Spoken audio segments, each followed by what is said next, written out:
America's Book Club is brought to you by these television companies and is supported by the Ford Foundation.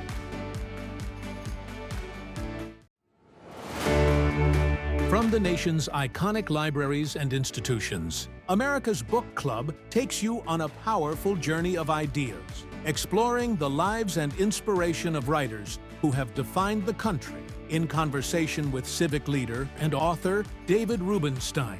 As a young boy growing up in Baltimore, I went to my local library and was inspired to read as many books as I could. Hopefully people will enjoy hearing from these authors, and hopefully they'll want to read more.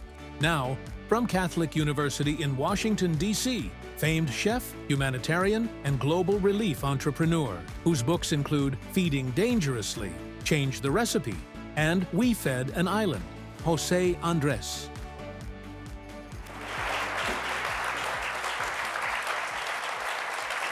Hello, hello. Relax. He's not cooking. Stop clapping. Jose, thank you for making this time possible. Jose, you are known as a chef and a humanitarian, but you're also a writer and also a collector of books. Many people may not realize that, but you've written a number of books that are cookbooks. You've just written 2 new books. We'll talk about those in a moment, but you also collect historic cookbooks. What interested you in collecting historic cookbooks, and where do you keep them? Well, thank you for being here. Thank you. And you are going to be interviewing me without having anything to ask me the questions? Your brain is amazing. I got them in here. One of the smartest minds in the history of mankind, right here. Yeah, you can clap. Yeah, but. So where I keep them all over the place. Some of them are fairly old. My wife always wonders why I keep them sometimes with me in a backpack. It's only because I like to travel with them, because sometimes I don't know when I have free time to read them, because I like to be part of the life of those books. And they say, yeah, but it's a 200-year-old book. I'm like, yeah, so the guy that owned the book 200 years ago, he could read the book, but I own the book now and I cannot read the book. So I like to be part of the life of my books. So I began collecting them because, I don't know, I am fascinated, thanks to people like you, to understanding where I come from, to understand the things that happened before us, before me. And the old books are only the moment you get the book, just by touching the book, by bringing them and smelling the book. I mean, not all the time it's great smell, but overall, especially cookbooks, they smell. Only those 2 things are already telling you things. The leather in the cover, but then you open the book in any page. And for me, those recipes, when they are recipe books, not all the cookbooks are only about recipes, they are about history and other things. You see a recipe, and all of a sudden it's like, oh my God, take a look what they were cooking in the 1800s, late 1700s.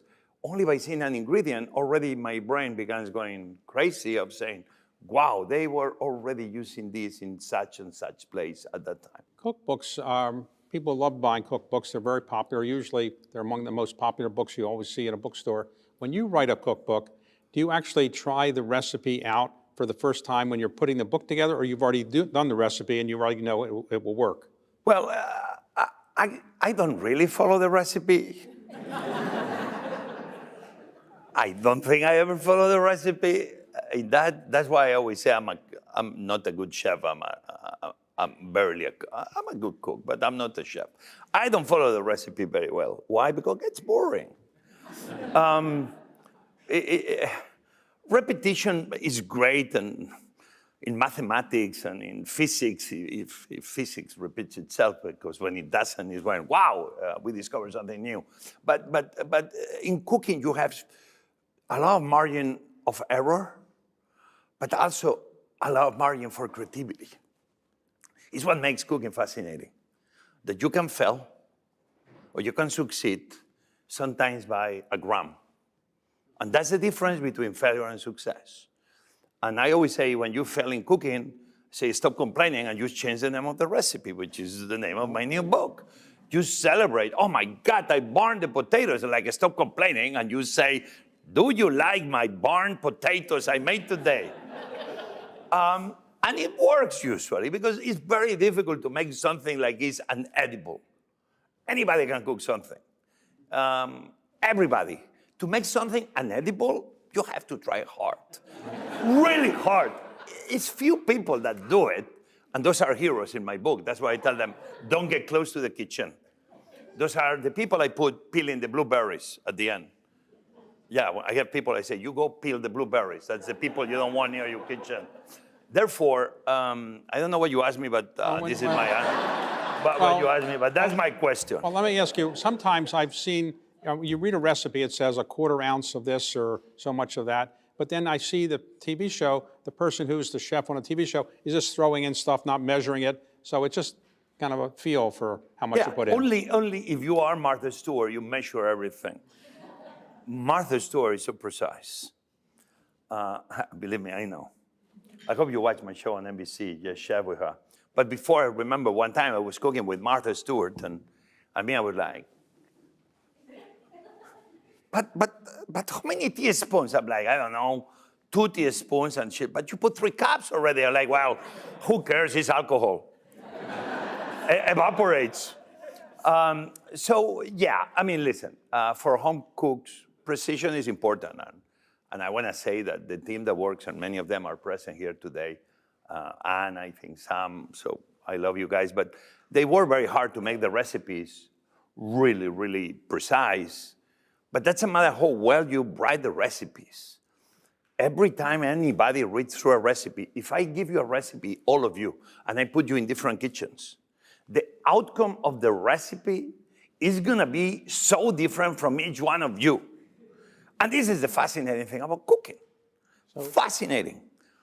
Now, let me ask you this. I've been over your house for dinner, and it's an unusual experience because you cook each of the, sometimes I've thought chefs, when they go home, they don't want to cook. They have somebody else might cook for them, but you like to cook at home.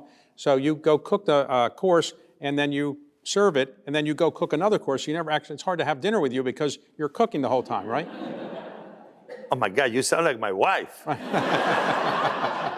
But yeah, the food is true. good, but I don't think you get to enjoy it. Okay, that means the next time you come my home, I will not cook for you and we'll talk. It's true. Number one, I don't like to sit. I think sitting down is boring. It's just so boring. And especially when you're sitting and you have the same person on the right and on the left for the next 4 hours of your meal.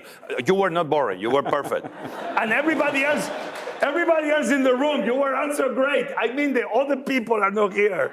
Okay.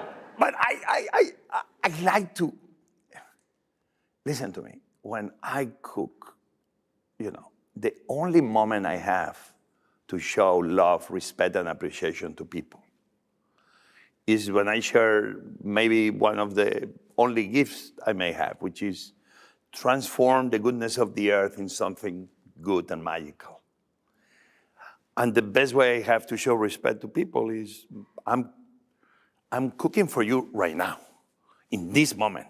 And I'm gonna make you the best dish anybody's gonna eat on planet Earth right now. The sad part is that then it's true, I don't spend the time with the people because I'm cooking. But this is the best way I have to show you respect, or my family. And I don't know if anybody appreciates it, but for me, it's the most important thing. So yeah, I'll be in the kitchen. I know it's weird. I bring people home and then they leave and like, hey, bye, I know that they will talk. I'm like, yeah, but it was good to see you. How was the meal? Great, okay, bye, leave me alone. But yeah, I like to cook.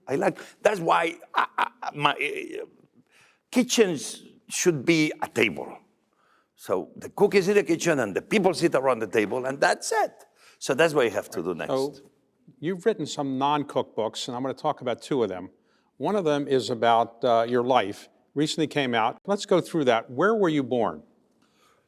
ChatGPT, can I use? I was. You can remember. So I was born in Asturias in the north.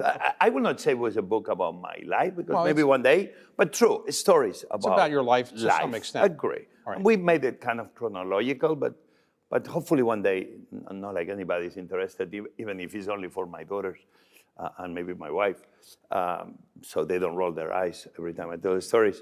I'll write a more But this was just ideas, right? But yes, one of the stories is where I born is, I born in Asturias, in the northern part of Spain. Okay. And what did your parents do? Nurses. Well, my father was a nurse.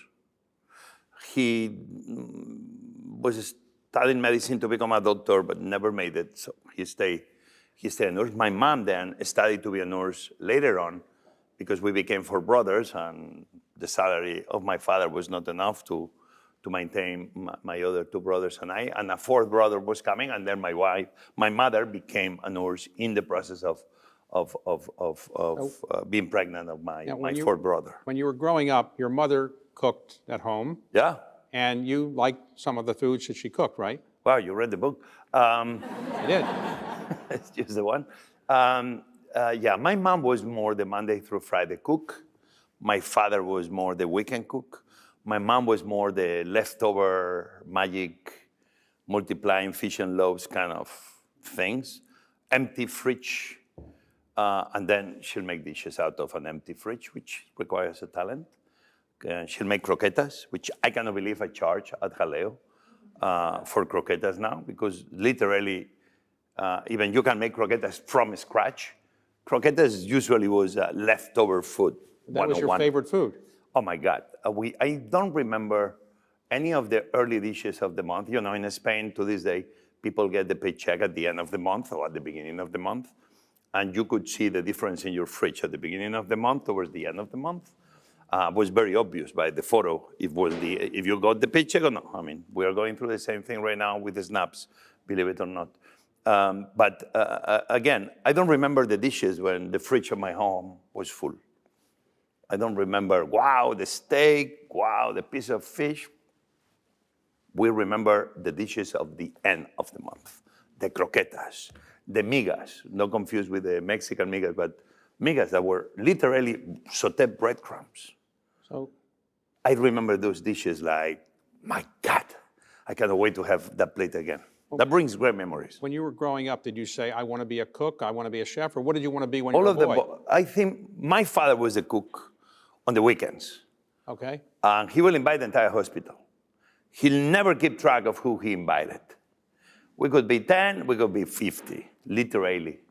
And my father was good at that because he had different pan sizes.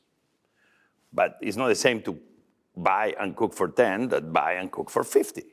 And my father was like, whatever. My mom was like always, the woman is the one with the brain. Like, and what happens if more people come? My father for that had a very good answer.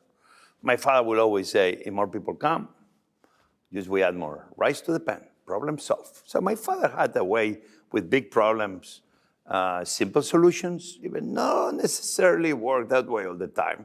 Good luck that my mom was always the one prepared, used to make the true adjustments so everybody could eat. But I love watching my father cooking on the weekends. He would cook for friends, always a big paella pan or a very big pot. If you come with me, especially in vacation, summers or Christmas, you will see that they have a lot. I mean, as my wife, she'll roll the eyes. She's like, how many of these paella pans we have to own? Because I have many.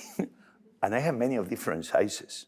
I have so many that sometimes local hotels call me to, can you lend us some of your pans? Because we have, and I'm this is my summer house, my vacation house where we rent. And so I love those pans. And then you begin realizing that food especially,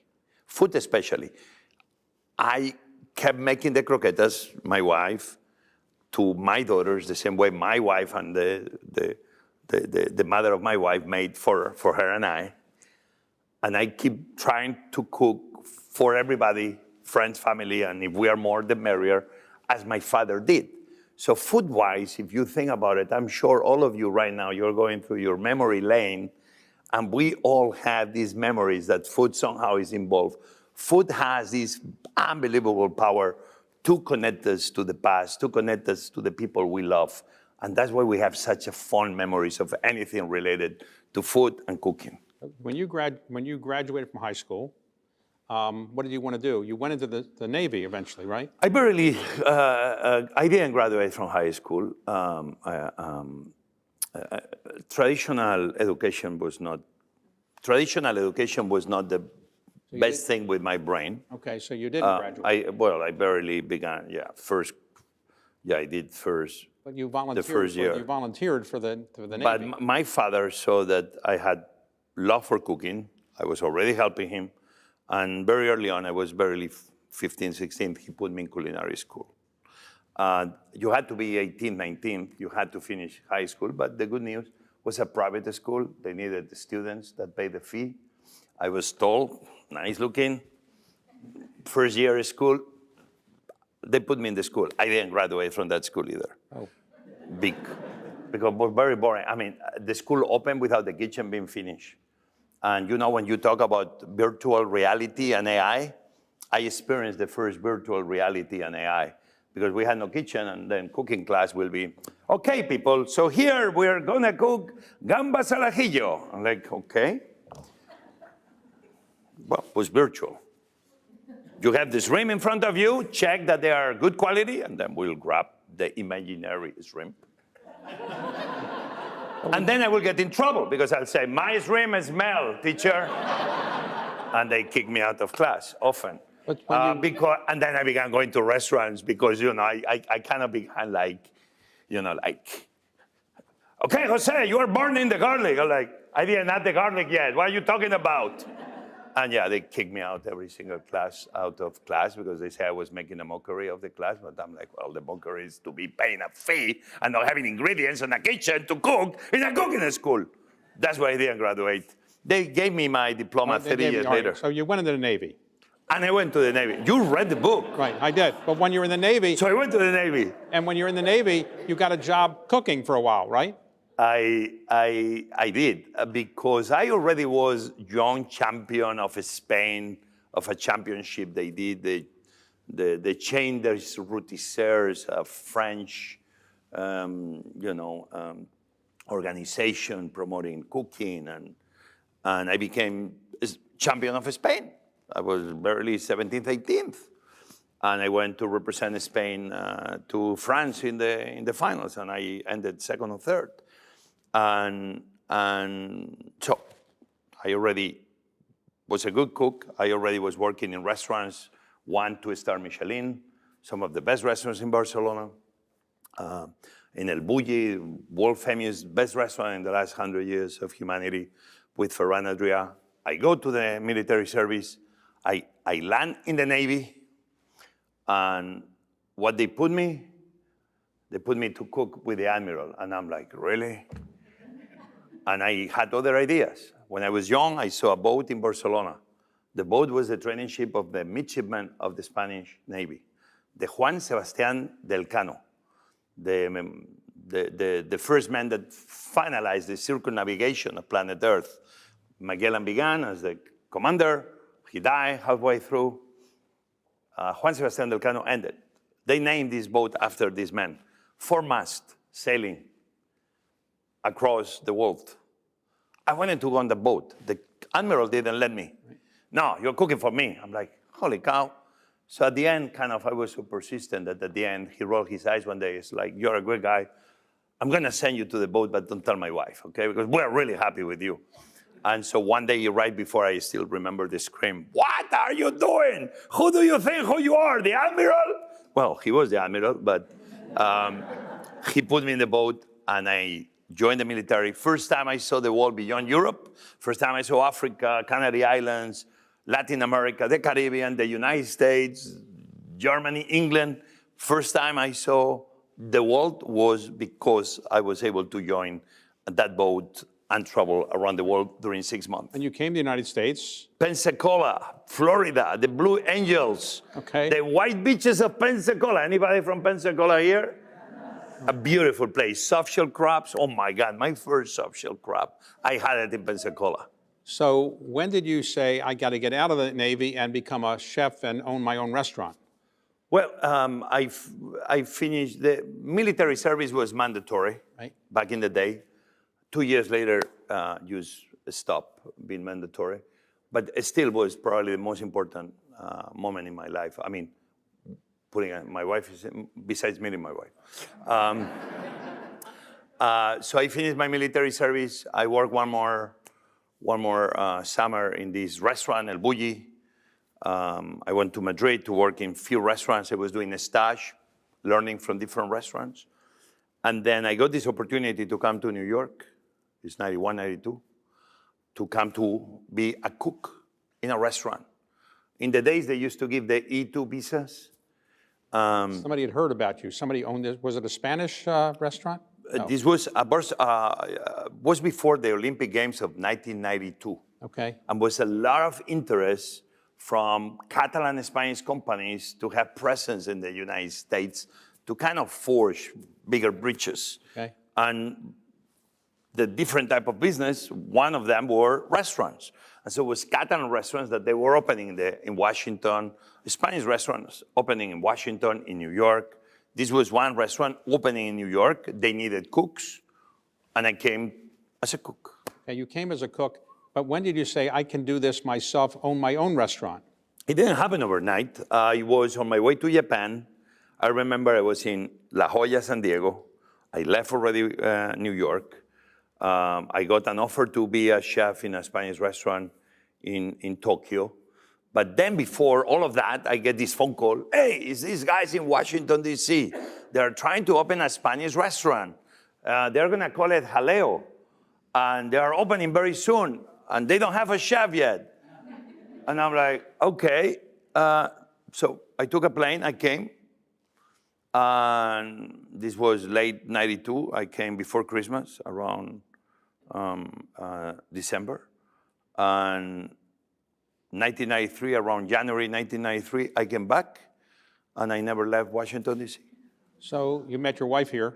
I met my wife here dancing in Anna's Morgan, Café Atlántico. Okay. So, all right, so you began building your own restaurants. In other words, you were working as a chef somewhere, but then you say, I can do this myself. What was your first restaurant that you bought and owned yourself? It was not so simple. It was not black and white. I was the head chef of Jaleo. I was very much fired 3 times in the first 2 years. Hire, rehire, but I was always around. Why did they fire you? And because I didn't know how to run I didn't want to run a kitchen. I wanted to learn about life. I was working in Jaleo. I was the head chef. I opened. Then Rob Wilder, who owned Austin Grill, Roberto Alvarez, who owned Café Atlántico, both came together. They opened Jaleo. Ann Cashion, one of the great chefs we ever had in this city. She was the executive chef and partner. And me, I was the head chef. I began helping in Café Atlántico. So very early on, I didn't even know how to manage one restaurant. Then I'm managing 2 restaurants. I'm like, really? With 2 different owners who are partners, okay? And everybody, you have to dedicate more time to this place. No, more to this place, okay. And the great news is that 33 years later, those 2 guys still are my best friends and are still my partners. So much of what I do, I own it to them. But slowly, then we opened Saitinia, and I was then the head chef of 2 or 3. We opened Minibar of 4 or 5. They had the management company. I became partner of the management company. In the process, I became the owner of the management company. And now I don't want to be the chef or the owner or anything. I only want to go into a cave. It's like, my God, why didn't I stay in the Navy? No. But as you see, it was never black and white. Life is never black and white. In my life, it's never been black and white. It's only been moment after moment after moment after moment that, yes, now, 33 years later, here we have José Andrés Group, where I'm the lead owner of the group. How many restaurants do you have? I think 47, maybe 48 right now. 48 restaurants. Yeah. And in what cities in the United States? It's Washington. So we are in Miami, we're in Chicago, we are in Las Vegas, we're in Washington, we are in Los Angeles, we are in Palo Alto. And are they Spanish restaurants or all kinds of different restaurants? All kinds of restaurants, because I'm a storyteller like you. Right, okay. And you know the stories because you read the book. Next time, don't read the book before you interview me, because I know you know the answer, and I mean, oh my God, this is a word, don't read so much. All right, but let's talk about your restaurants. You now are overseeing many restaurants, yeah. Right? And in addition to that, you got involved in Washington in something called the Washington Central Kitchen. The DC Central Kitchen, yes. Right, DC. What was that? So this was amazing. Who knows this is Central Kitchen? Okay. But you know the story too. You're so boring, people. Can we talk about things you don't know? So this is Central Kitchen for me was, obviously in my restaurant, I fed the few. Was great, bringing tapas to America. Not bringing them, they were already here, but helping popularize more tapas in America. Washington was very important. We had La Taberna de la Lavardero, the other Spanish restaurant. But very quickly, obviously, I began partnering, volunteering in something called Share Our Strength, SOS. Bill Shore and Debbie Shore. Bill Shore retired from Congress, and he saw that in relationship to food, lobby and Congress was very important. And this for me was, right. So I began volunteering with them, the same croquetas my mom taught me how to make, and making things out of leftovers and feeding a family. All of a sudden, I couldn't imagine that same legacy my mom gave me. Even I never really had a very good relationship with her for different reasons of mother and son, and my mom probably needed, I wish I knew what I know now so I could be there more for her as the older son versus not understanding what she was going through. Still, my mom was very loving and very giving, but the biggest legacy I realized, besides she was always giving her love to everybody around and more, even sometimes will be Dr. Jekyll and Mr. Hyde. That legacy of her maximizing, giving love to my brothers and I through the dishes she'll make, and out of the leftovers is what I began doing with SOS. All across poor neighborhoods and low-income family neighborhoods in Washington, D.C., I was helping with this program of Share Our Strength, how to help families learn how to cook, what to do with leftover, or how to maximize anything they will buy to do more with less. This, for me, was the moment I saw food as an agent of change, and then is when I joined This is Central Kitchen, because my partner, Rob Wilder, the same guy that hired me to bring me to Jaleo, he was the chairman of This is Central Kitchen, and he said, I think with the work you're doing with SOS, probably you're gonna enjoy even more This is Central Kitchen. I arrived to This is Central Kitchen, again, as one more volunteer to one of the shifts, and 33 years later, I'm in one way or another, I'm still part of This is Central Kitchen. You're doing that with DC Central Kitchen. Then all of a sudden, Katrina happens. And when Katrina happened in New Orleans, why did you say, hey, I can help that? You weren't living in New Orleans. Why did you say, I'm going to go help people with food in Katrina? But I didn't. I thought about doing it. Right. That's why sometimes when we go through these moments in life, sometimes it's equally important what you may be doing, but equally important of what you may be dreaming about doing and going through the process of learning what you could do. And then one day, execute on that dream. In Katrina, we saw what happened at the Superdome. I'm not talking only New Orleans, I'm not talking Louisiana, I'm talking the Superdome. And we left 20,000 Americans forgotten for over a week. Even with the great people of FEMA and the great people of the state and Red Cross and others, we left 20,000 people without food and water for over a week. That moment for me was kind of very shocking. I watched out of the comfort of my home, but they didn't move a finger. But my brain began thinking, what a cook like me could do, activating the network of chefs and restaurants. At the end, America is a food country. 10% of the people live or work around food.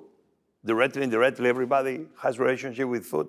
Everybody knows something about food, or knows where to buy the food, or knows where the kitchen is, or knows where the water is, or knows where the gas is. Bring all these people together, we can feed anybody. So New Orleans, I didn't move a finger. But then is when I learned many other stories. Across the street from Jaleo, probably none of you has visited, and I forgive you. But the founder of the American Red Cross is where she had her house and office. Even she had another house in Baltimore. Clara Barton herself is a woman that worked as a nurse like my mom was in the flying hospitals during the Civil War. With an important role, is the woman that created the Office of the Missing Soldiers, bringing close into the families that they didn't know what happened to their loved ones. The woman that created the American Red Cross. A nurse like my mom, she was taking care of the few, but she created organizations to take care of the wounded. You put that moment that for me was like, man, Clara Barton just live in front of Jaleo. Visit that mini museum because they will love your support. And it's a beautiful story of America. But with that idea, Katrina, the lack of response, even when you know that everybody wants to help, but sometimes we are highly unorganized in knowing how we can be efficient in the help. Haiti happened. Right. That moment, I was with Anthony Bourdain and Eric Rippert in Cayman Island, not too far away. And I was watching again, like I saw in Katrina, what the people in Port-au-Prince after the 2010 earthquake was going through. I said, you know what? I'm not going to watch dreaming and thinking that I could do something. I'm going to go, not to help, but to start learning what I could do. I'm very much the beginning of World Central Kitchen, thanks to This is Central Kitchen in many ways, and Robert Egger, is when World Central Kitchen began on the January of 2010 Right, so in the streets of Port-au-Prince. With Haiti, how did you just get on a plane and go down there and say, hey, I'm a chef, I can cook, and I can bring in food? What did you actually do that enabled you to get it done, and where did you get the money and the food? Well, that's a good news. Yeah, very much I did it that way. I couldn't land in Haiti. I didn't know anybody really so much in the humanitarian work, but I was able to buy a ticket. I landed with two friends. One was a journalist. The other one is a crazy guy, Manolo, who is an expert on solar cooking. And he had solar kitchens. And we knew that Haiti has a problem with deforestation because they cut the trees to make charcoal to be able to cook. I landed in Dominican Republic with the help of a local NGO in Haiti that was from Spain, and that's the connection I had. And they had 40 years experience in Haiti. I crossed the border through a place called Malpass. I arrived to the outskirts of Port-au-Prince. I joined some of the camps they were managing, they were helping manage there. And I began going, where do you get the food? Even in emergencies, you always get the food in the same places, in the supermarkets. Yeah, you can laugh now. Because I've been in situations that people ask me, where do you get the food? And my answer is always the same. In the supermarkets, in the food warehouses, in the same places. Even in a hurricane, believe it or not, it's going to be farmers that still they save their crop. Even in an earthquake, you have supermarkets that are going to be saving food. And it's always food around, somewhere. Who has the biggest chance of knowing where the food is? Cooks like me. We always know where there is food. And if we don't know where the food is, we know the people that will know where the food is. Then you find the fire. Then you find the water. And then the most important, because cooking is easy for us. Right, but you go to Haiti, what did you tell your wife you're going to do? You say, I'm going down to Haiti, and That's what I did. what did she say? Like vacation time, she said, for Right. her. All right, so you did Haiti, and you, and Haiti worked Thank out. you for giving me a break. And then, To and this then- day, she packs my things. Every time she sees something, she packs my things. I don't know if she does it to help me or used to force me out of the So door. after Haiti, you had Puerto Rico? Well, Puerto Rico, so Haiti we responded to other hurricanes that came. The operation was not very big for a few years, but really, before Puerto Rico, we had what was Irma in Houston, right a month before. FEMA was, and we had a smaller one also, North Carolina, I think. So that year already, FEMA, everybody was like tense, because it was almost three hurricanes hit America. But Houston was a big one. I was down there. I spent there almost 2 weeks, cooking in Children's Hospital, in a couple of churches. We went in the outskirts with some food trucks. We did a small operation, but then Maria came, and I'm like, okay, let's go, Maria. Maria was as bad as we saw it was. But does the government of the United States or the local government say, look, you're a private citizen, we're going to handle the problems of feeding these people? Do they say, get out of the way, or do they say, thank you? No, it sometimes happens lately, but they don't even have time to tell you, don't bother. In those situations, everybody needs all the help you can get, including governments, including the United States of America. When Russia-Ukraine happened, did you go over and feed people in Ukraine? Yes. And was it hard to get in there? And isn't it? No. Wasn't hard? Was it hard to get the food? No, I mean, everybody was leaving Ukraine. It was only a few people going into And it. it's a war zone at the time. Did your family say, look, you know, Jose, it's a war zone there, you might be Well, at the killed. beginning, I didn't tell them I was going inside Ukraine, but yeah, you need to remember to your iPhone, make sure your location is kind of turned off. And then when Israel-Gaza happened, you had people there, and then I think 7 of your people, World Central that was Kitchen, no small matter.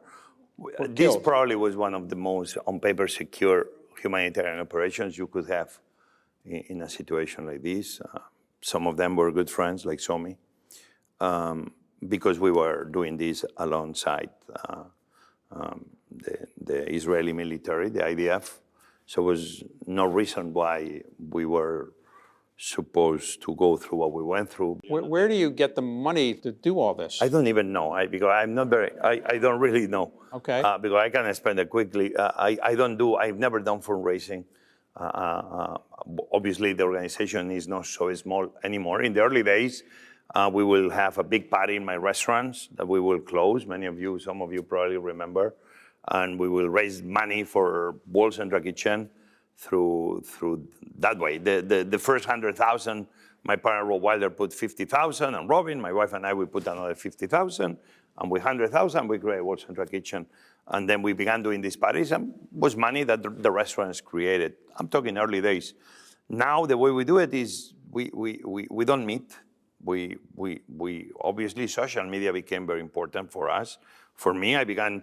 My teams complained that I use my social media more to talk about the emergencies than about my own restaurants or books. But that's the way I feel. I don't like to be selling myself. And come to my restaurant. If you like it, I know you'll come back. You have a lot of restaurants you're overseeing, and you've got World Central Kitchen. How do you divide up your time, and what do you do for relaxation? There's no time for relaxation. Spending time with you, cooking for you. Right. I like to scuba dive, but the long story short, obviously, World Central Kitchen has become. I'm very proud that happened right here in Washington D.C. Right now we are, I don't know in how many locations. We're in Jamaica. I think we reach 100,000 meals a day today.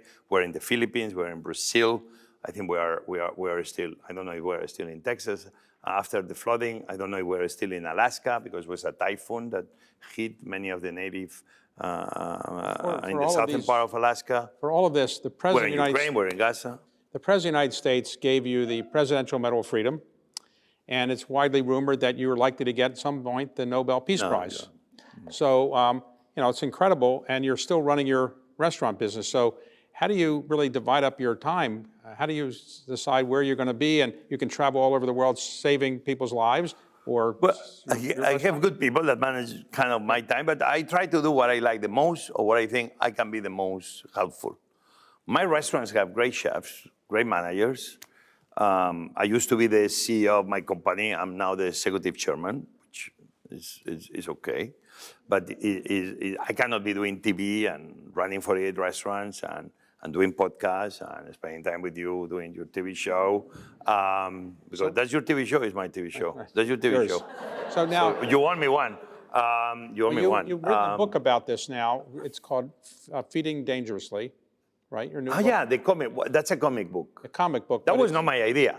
That was Orlando, one of the best comic guys around. He's one of the main guys. I mean, if you go to Comic-Con, I mean, he has 100,000 people waiting in line.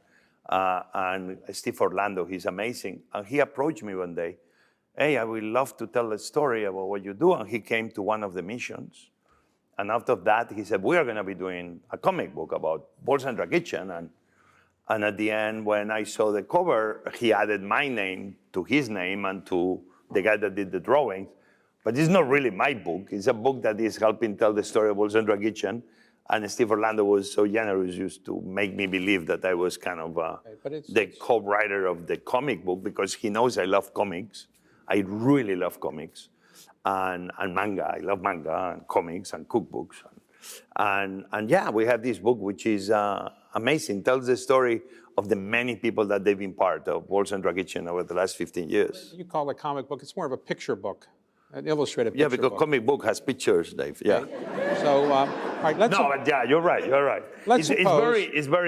It's a book that we did in very large format. So every page, almost you can spend 1 hour looking at it because it's very beautiful and tells you the story really of what the people of World Central Kitchen and the people that World Central Kitchen is helping go through. So now, today, a lot of people want to eat healthy foods. Is that something that you specialize in as well, or do you think people should eat whatever they want? Perfect. I mean, we need to define healthy. For 4 years, I was the chairman of the health, fitness, and nutrition of the White House. I was the co-chair, and I was until I was fired by the actual president. President Donald Trump, yeah. I've been fired as well. I was fired before you. Yeah, okay, well. I was fired on the night of the election. No. Oh, shit. No, I was fired on the night. Oh, yeah, January 10th is when they take over, right? Yeah, I was fired on the early hours of January 11th. Shit. But I was very, I already resigned. So technically I was not fired. We should do the brotherhood of the fired people. You had a food conference, a food and nutrition conference at the White House. And did you organize a conference on food at the White House, or was there ever such a conference on food? Yep. Listen, few things happen already. I love food that goes beyond restaurants, goes beyond food TV shows, goes beyond recipe books. But I believe food very much. It's one of the great opportunities we have to make the world a better place. And I believe in policy and in good policy that then becomes good politics. We are seeing right now what bad politics can create for America. Republican or Democrats, leaving 42 million people almost on the edge of being hungry. I would say that's bad politics. So in Vice President Biden presidential campaign during the pandemic, I was given the amazing opportunity to be one-on-one with then Vice President Biden, and we had maybe what was the first town hall ever in a presidential election where the issue was food, which, I'm very happy. And yes, the White House kind of led, and where I was part, an amazing conference on food from every angle. When we talk about food, seems it's only in America will be through the Department of Agriculture. And we began pushing the idea that food is so much more. Food is national security. Food is immigration reform. Food is health. Food is a science. Food is history. Food is culture. Food is a science.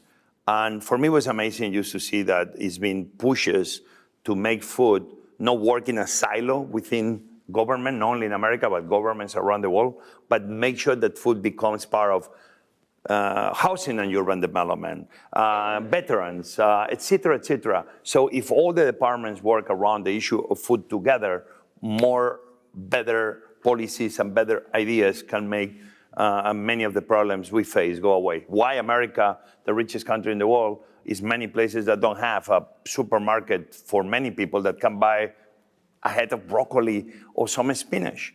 Today in America is many places that people don't have access to those fresh fruits and vegetables. And I do believe when that happens, is the role of the government to provide for those people. Now, when you go to a restaurant and they know who you are, and you sit down and you ever get the food and you say, I don't really like it, send it back? No, I'm not like you. I've never done that, but some people do that. No, but you are highly opinionated. I'm like, you with me, I made you said one of the best vegetable dishes. I'm like, this was a little bit crunchy. I say, I want it crunchy. So I know you were not complaining. You were opinionated about the situation, which is why we love you, David. No, but I smile. I mean, listen to me, Dave.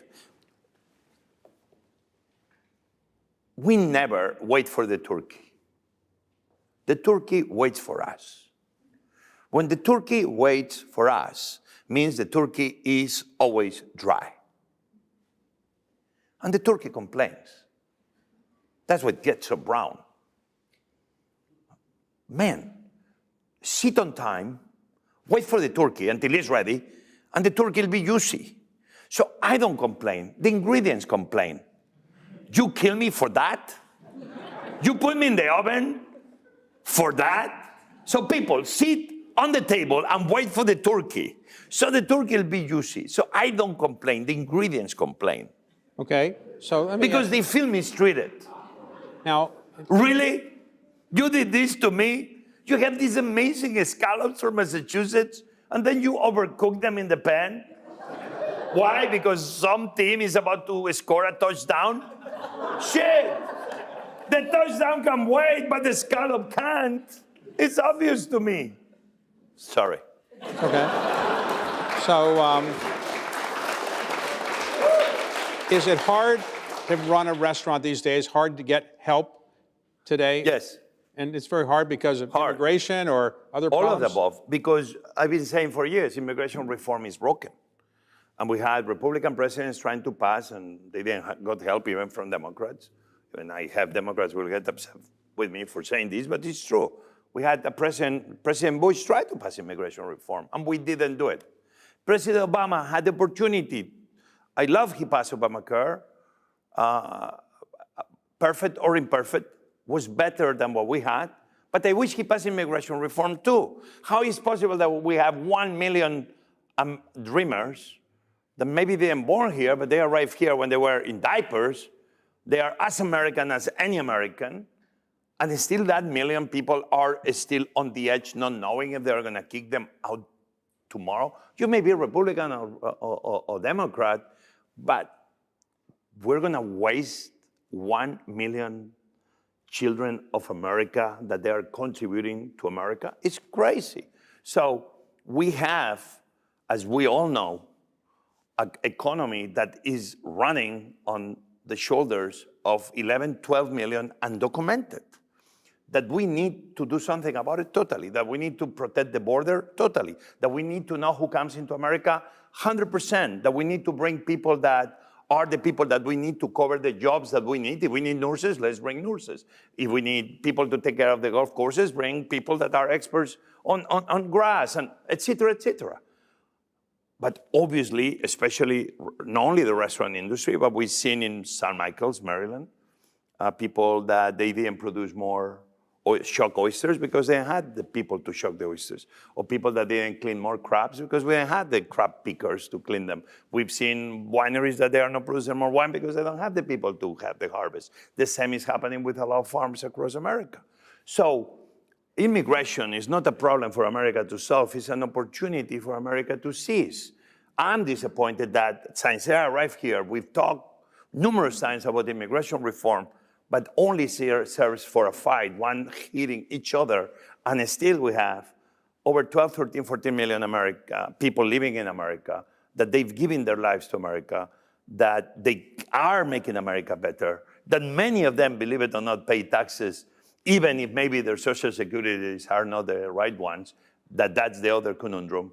But they are paying those taxes and contributing to America. So it's about time we fix immigration reform for the American business, especially the small, the farmers of America that have not enough employees to fulfill, especially for those people that are helping us make a better America. I'm only thankful to America because I was given that opportunity, but I remember how I came. Right. And technically, they could kick me out because I came with an E-2 visa. The E-2 visa was not for an employee, was for the guy doing the investment to open a restaurant. Why they were giving the employees of the guys doing the investments? Because they didn't have the system to give to the employees. So shit, let's fix immigration reform once and for all. I'm a Catholic Christian, Sunday will ask for forgiveness, so sorry. So, Jose, let's make sure that immigration and immigration reform becomes a plus to America, as America has been the home of immigrants since very much its creation. Let's make sure that this dream that began in 1776 keeps moving forward 2 or 3 more centuries ahead. So, you have World Central Kitchen, you've got a lot of restaurants. What is your next big thing you're going to do?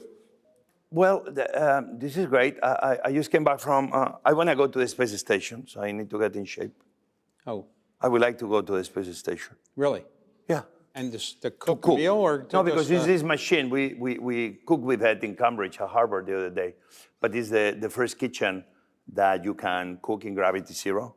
And that was created by this guy, Jim Sears. And he gave me and my team the first 2 prototypes. And we've been cooking for the last 2, 3 years a whole bunch of different recipes that you will be able to cook. I mean, we've done brownies and So is that we've done Philly's Space Central Kitchen? Space Central Kitchen, because one day they will need help in Jupiter. I know, and I want to get ready. But I want to do that. I want to do. I know. I sound like a fool, but you know, but also I said one day I want to go 500,000 feet under the ocean, and I did it too. So my point is, yeah, I want to go to cook at the space station. If I go to a restaurant, I mean, it's going to be so crappy so soon that nobody will want to go, so they'll take anybody that wants to go. now, are people afraid of inviting you over to their house for dinner because they'd be afraid that the food wouldn't be good enough for you? Well, and they're right. They shouldn't invite me because sometimes, my God, it's terrible. And that's okay. That's why I don't sit. And Well, you don't. But that's fine. That happens. But you know, I have a friend that always, when he goes a country and he's super invited by people, I'm not gonna say who he is, but he always said, I have some virus in my stomach and I have a lot of allergies, so don't worry for me. And then when the food starts coming and he sees, actually, my doctor recommended this. And that's a good way to do it, you know? And at the end, if everything is great, he ends eating everything. And the guy's like, man, I thought you had a virus, a flu. Like, no, but I felt so much better. And so it's good to no, but listen, when people cook with love for you, it's great, but you know, the dry turkey in Thanksgiving is used unnegotiable. It's always dry. And we are all big liars because I never heard anybody telling me my turkey was dry. Everybody says, I had the best turkey ever. And they're dying. We are all lying. But I guess, it's fine. I mean, especially Catholics, we're in good shape because we ask for forgiveness. Sorry, I lied to everybody. But yeah, turkeys are so dry. That's why gravy exists. The issue is when the gravy is so thick that it's drier than the breast of turkey. And then that's a troublemaker. So are your daughters impressed with their famous father? Do they tell you that they like your cooking, or they tell you how great you are all the time? When they invite me one time to George Washington University to be the commencement speaker, and actually it was the first time anybody there to invite me to be a commencement speaker, and was controversies because it's like, why everybody has an actor and a president or a minister, a secretary, and then some people say, we have a cook. So yeah, they make a point. Yeah. So anyway, when I told my daughters, I was very happy, and already the controversy was in the Washington Post, and I was like, really, I should do this? But anyway, I was telling my daughters, yeah, they invite me to give the speech and my oldest daughter said, Daddy, are you sure that they invite you to give the commencement speech or to cook for the graduates? So this is very much my life at home. Wow. So believe me, they keep me my place. Now, did your parents live to see your success? Well, Winston Churchill said that success was going from failure to failure without losing enthusiasm. So yeah, my mom, my dad, so my daughter's born and myself, whatever, doing even TV in Spain, which for them was so. I think they're up there and they're proud. I only wish I had much closer relationship as when after I left home. But I will keep going back obviously every year. But I always felt like if any regret was not being even more connected. Good thing is in the last years of their life, and in part, in a small part, thanks to my wife. I spent very good quality time as they already retired and they were getting older. So at the end, it's not so much what you regret, but at the end, you hope that you ended in the best possible way. Anything, especially when it has to do with your parents and relationships. So yeah, I think they were annoyingly very proud. Every time I went to visit, I will have to say hi to every single person they knew in the town they live 100 times. So yeah, I think they were very proud of me. Look, thank you. I know you've got another event tonight you've got to do. So Oysters. Thank you very much. Thank you very much. Thank you.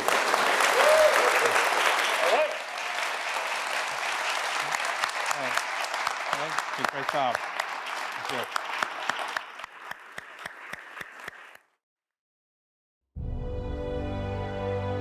José Andrés and David Rubenstein viewed Catholic University's rare book collection. This is actually from the papers of Bruce Moeller, who served in World War I with the U.S.